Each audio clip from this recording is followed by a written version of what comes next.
नमस्कार दोस्तों, मैं दिनेश पैरामेडिकल कोचिंग वाला के इस यूट्यूब चैनल पे आपका बहुत बहुत स्वागत करता हूं। तो दोस्तों, स्ट्रक्चर ऑफ एटम जो है हमने स्टार्ट किया था और लास्ट क्लास में मैंने रेडियस की जो कैलकुलेशन है वो करवा दी थी, मतलब रदरफोर्ड मॉडल करवा दिया था, उसके ड्रॉबैक मैंने करवा दिए थे। इसके अलावा रेडियस जो है वो कैलकुलेशन मैंने करवा दी थी। एक फॉर्मूला आपको जनरेट करके बताया था कि R इज इक्वल टू होता है 0.529 n² एंगस्ट्रॉम, इतना आपको बता दिया गया था। आज की क्लास में हम डिस्कस करते हैं कि कैसे हम वेलोसिटी कैलकुलेट करते हैं, कैसे हम एनर्जी कैलकुलेट करते हैं। तो सेकंड जो हमारा टॉपिक रहेगा वो क्या रहेगा, कैलकुलेशन ऑफ, देखिए सेकंड जो हमारा टॉपिक रहेगा वो रहेगा calculation of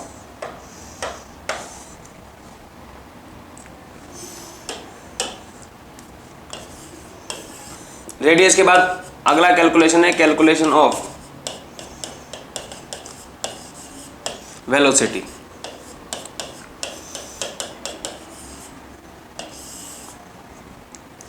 calculation of velocity का मतलब है कि इलेक्ट्रॉन किस स्पीड से मूव कर रहा है, कैसे स्पीड से रोटेट करता है। तो इसको कैलकुलेट करने के लिए सबसे पहला फॉर्मूला आपको मैंने ये बताया था कि mvr इज इक्वल टू होता है nh/2π। लास्ट क्लास में डिस्कस किया जा चुका था ये। इसको मान लेते हैं इक्वेशन नंबर फर्स्ट। और एक रिलेशन मैंने ये डिराइव किया था, अगर आपने लास्ट क्लास देखी हो, कि r is equal to n²h² 4π² mkze²। इसको मान लेते हैं इक्वेशन नंबर सेकंड। ये दोनों रिलेशन है लास्ट क्लास में डिराइव कर रखे थे। r is equal to n²h² 4π² mkze²। अब हम क्या कर रहे हैं, इस r की वैल्यू को यहाँ पुट कर रहे हैं। तो हमारे पास क्या रिजल्ट आएगा, mv इंटू r की क्या वैल्यू है हमारे पास, n²h² upon 4π² mkze² is equal to, यहाँ पे क्या बचेगा हमारे पास, यहाँ बचेगा हमारे पास nh/2π। ठीक है, इस nh से ये nh कैंसिल हो गया हमारे पास, इस पाई से ये पाई कैंसिल हो गया हमारे पास, इस n से हमारे पास ये m कैंसिल हो गया, इसके अलावा 2 से हमारे पास क्या कैंसिल हो गया, 4 ये वाला कैंसिल हो गया। तो हमारे पास रिलेशन जो है वो क्या बचेगा, v बच गया इंटू यहाँ हमारे पास n बच गया इंटू h बच गया डिवाइडेड बाय नीचे हमारे पास बच जाएगा 2 पाई और m तो कैंसिल हो गया, यहाँ बच गया kze² इज इक्वल टू, यहाँ हमारे पास ओनली बचेगा 1। तो इधर से अगर मैं वेलोसिटी कैलकुलेट करूँगा तो ये आएगी मेरे पास 2 पाई kze² अपॉन यहाँ बचेगा n इंटू h। ठीक है, अब हम क्या कर रहे हैं, जो फिक्स वैल्यू उनको हम रख रहे हैं। पाई की वैल्यू जो होती है वो 3.14 होती है। k इज इक्वल टू बात करूँ तो 9 इंटू 9 न्यूटन मीटर स्क्वायर पर कूलम स्क्वायर हो जाएगा। इसके अलावा E की वैल्यू की बात करूँगा तो 1.6 इंटू 10⁻⁻19 कूलम हो जाएगा। H की value 6.63 into 10⁻⁻34 joule into second हो जाएगा। जब आप इन्हीं सभी वैल्यू को रखेंगे तो रखने के बाद आपके पास फाइनल रिजल्ट आएगा 2.186 इंटू 10⁻⁶ Z/n और यूनिट आएगी मीटर पर सेकंड। यूनिट क्या आएगी, मीटर पर सेकंड। तो ये भी रिलेशन आपको डायरेक्ट याद रखना है कि v इज इक्वल टू होता है 2.186 इंटू 10⁻⁶ Z/n। लास्ट वाला रिजल्ट आया था r is equal to 0.529 n²/z। बात समझ में आ रही है ना। अब क्वेश्चंस में इसके ऊपर कराऊंगा अभी तो एक बार रिलेशन डायराइव कर देते अपन। ठीक है, इसके बाद हमारे पास जो अगला जो रिजल्ट आता है हमारे पास, उसको अपन कहते हैं कैलकुलेशन ऑफ। थर्ड रिजल्ट जो आएगा मेरे पास वो आता है कैलकुलेशन ऑफ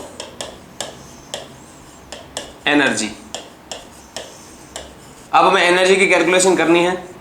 अब एनर्जी की कैलकुलेशन करने के लिए हम लोग क्या जानते हैं कि टोटल एनर्जी जो होती है वो होती है kinetic energy plus potential energy. इसको मान लेते हैं इक्वेशन नंबर फर्स्ट। ठीक है, इसको मैकेनिकल एनर्जी भी कहते हैं कि टोटल एनर्जी जो होती है वो के और पी के इक्वल होती है। ठीक, अब क्या हो रहा है, देखिए अब हम एक काम करेंगे कि यहाँ से के और पी की वैल्यू निकालेंगे। तो आप जानते हैं कि के का जो जनरल फॉर्मूला होता है वो होता है ½ mv²। ठीक, इसको मान लेता हूँ मैं इक्वेशन नंबर सेकंड। और लास्ट क्लास में मैंने ये डिराइव करवाया था कि mv² इज इक्वल टू होता है kze²/r। आप लोग चेक करिएगा, इसको इक्वेशन नंबर अपन मान रहे हैं थर्ड। तो अब क्या कर रहा हूँ मैं कि इस mv² की वैल्यू को यहाँ पुट कर रहा हूँ। तो यहाँ से के ई की जो वैल्यू आएगी वो मेरे पास कितनी आएगी, के जेड ई स्क्वायर अपॉन कितना आएगा 2r। ये मेरे पास इक्वेशन नंबर 4 हो गई। ठीक है, अब मैं बात कर रहा हूँ पोटेंशियल एनर्जी निकालना। पोटेंशियल एनर्जी निकालने का फॉर्मूला होता है हमारे पास के Q1 Q2 अपॉन क्या होता है R। ठीक है, ये आप लोगों ने इलेक्ट्रोस्टेट वाले चैप्टर में पढ़ा होगा कि P इक्वल टू होता है के Q1 Q2 अपॉन R। अब मैंने आपको लास्ट क्लास में एक बात बताई थी कि अगर मेरे पास Q1 जो है वो इलेक्ट्रॉन का चार्ज है और Q2 जो मेरे पास है न्यूक्लियस का चार्ज है, और मैंने आपको बताया था न्यूक्लियस के चार्ज को अपन ZE मानते हैं, अगर आपको ध्यान हो तो। ठीक, तो यहाँ से हम क्या कर रहे हैं, न्यूक्लियस के चार्ज को हम लोगों ने क्या मान लिया, ZE। तो हम क्या कर रहे हैं, यहाँ से potential energy is equal to, यहाँ कितना आएगा, के Q1 की जगह रख दिया E, Q2 की जगह रख दिया ZE अपॉन R स्क्वायर। अब आपको ये पता है कि इलेक्ट्रॉन और प्रोटॉन के बीच में एक अट्रैक्शन होता है, और उसी अट्रैक्शन की वजह से यहाँ पर मैं पोटेंशियल एनर्जी के आगे PE इज इक्वल टू कौन सा साइन लगा रहा हूँ, माइनस का के जेड स्क्वायर बाय आर। ये हो गई इक्वेशन नंबर 5।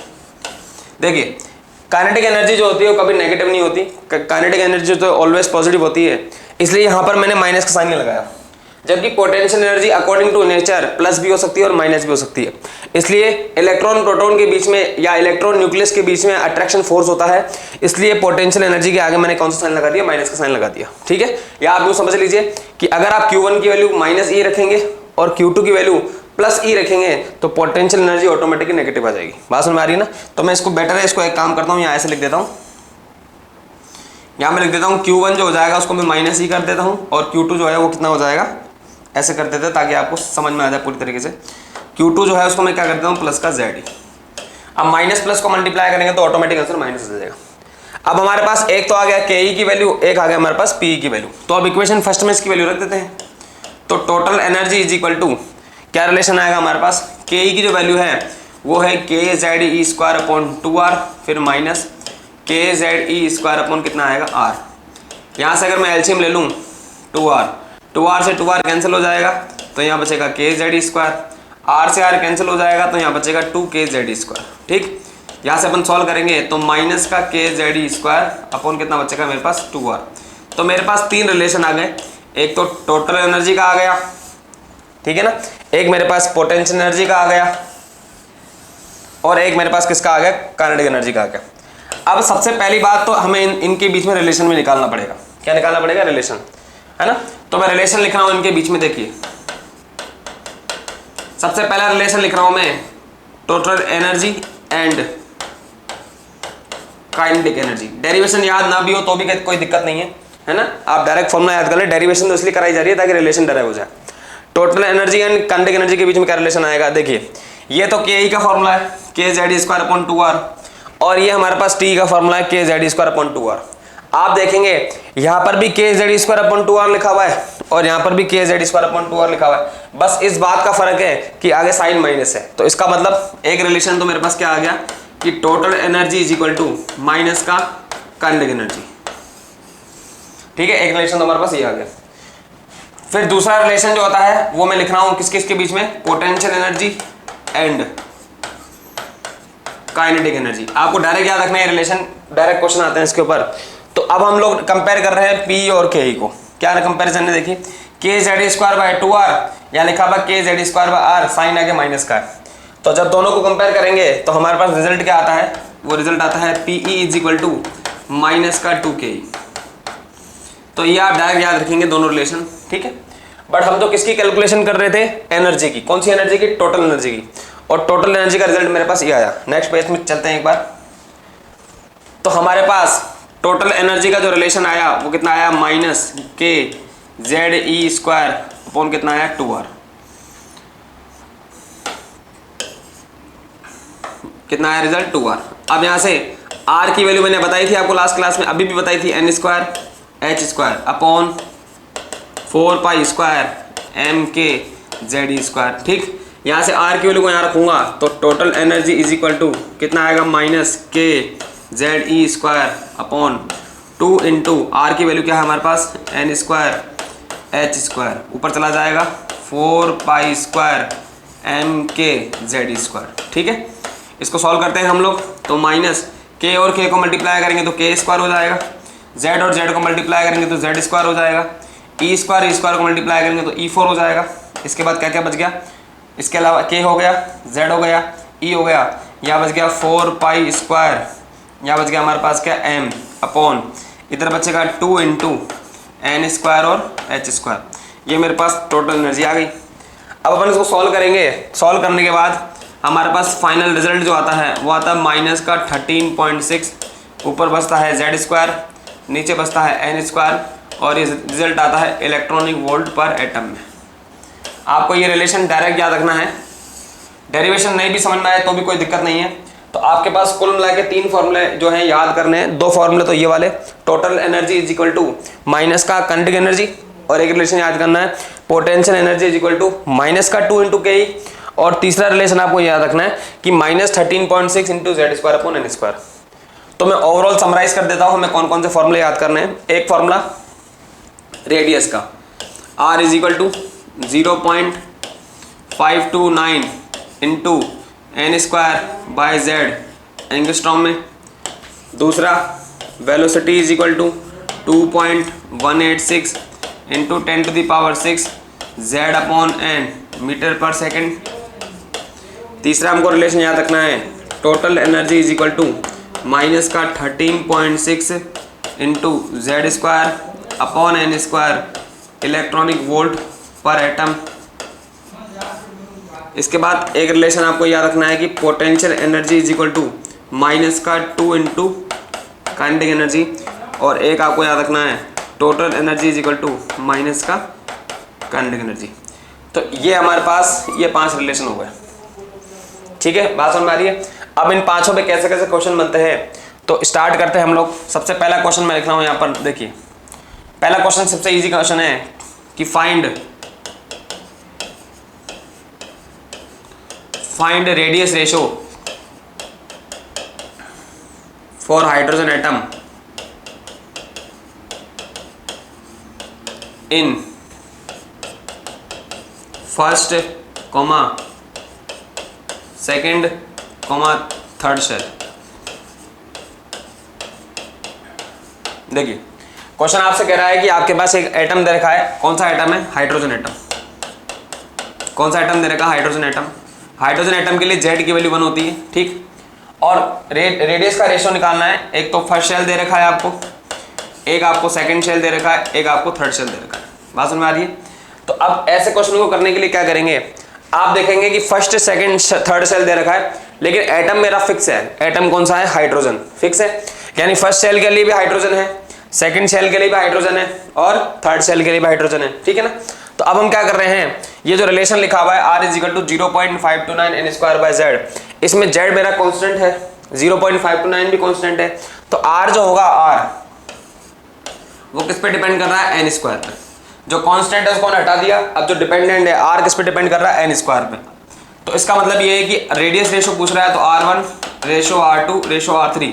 अब R इज इक्वल टू कितना हो गया? N square. ऐसा मान लीजिए R इज इक्वल टू कितना हो गया? N square. तो पहले है फर्स्ट शेल, फर्स्ट शेल का मतलब 1 का स्क्वायर, फिर है सेकंड शेल, सेकंड शेल का मतलब है 2 का स्क्वायर, फिर है थर्ड शेल, थर्ड शेल का मतलब 3 का स्क्वायर। तो ये कितना आ जाएगा? 1 रेशो 4 रेशो 9।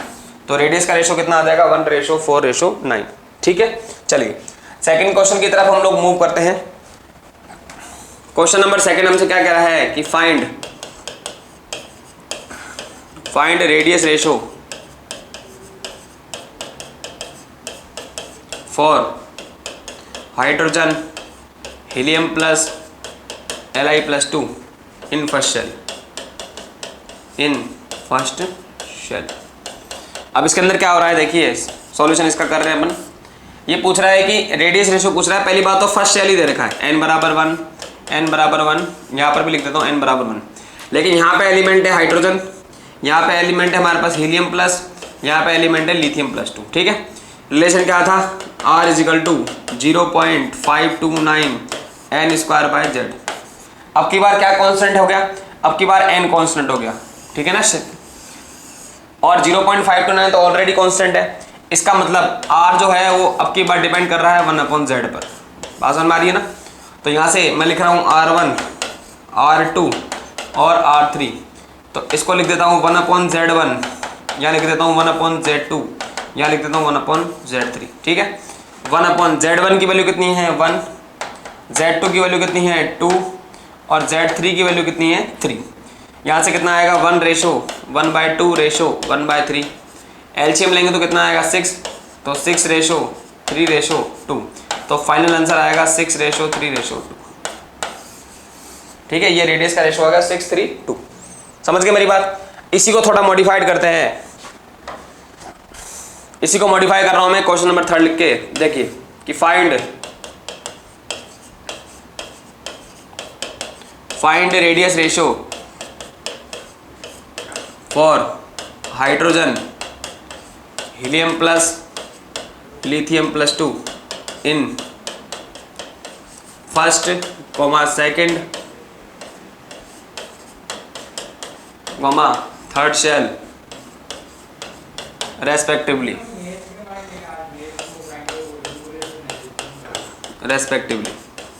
क्वेश्चन क्या कह रहा है, अब की बार n = 1 है, n = 2 है, n = 3 है, और z की बात करेंगे तो z = 1 भी है, 2 भी है, z = 3 भी है।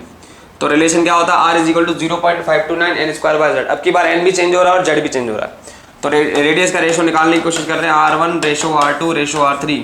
तो ये हो जाएगा n1² फिर n2² फिर n3² ठीक।